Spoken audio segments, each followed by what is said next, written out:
This is Dr. Caudle Miller, Dr. Miller's Guide to Neurology, and we've been talking about migraine headaches. And today we're talking about Zavzpret. Zavzpret is a G-Pant, but it's brand new and it's a nasal version of Nurtec. It's used only for rescue. It's a 10 milligram nasal spray. 10 milligrams in one nostril, max of one a day. You can take up to 8 in 30 days. And it's like Nurtec, except intranasally. Side effects are nasal irritation, disturbances of taste, nausea, rare vomiting.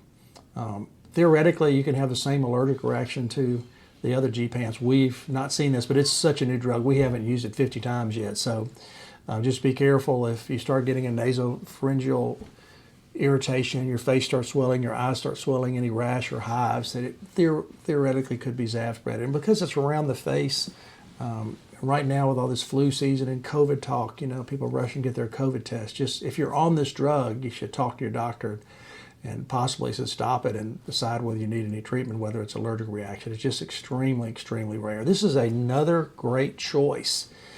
And it's one of the G-Pants that has a different delivery system intranasally. So subscribe to my channel, like my channel, make any comments. And we're going to continue to talk about the problems you see in a neurology clinic and finish up this series on headaches. So more later.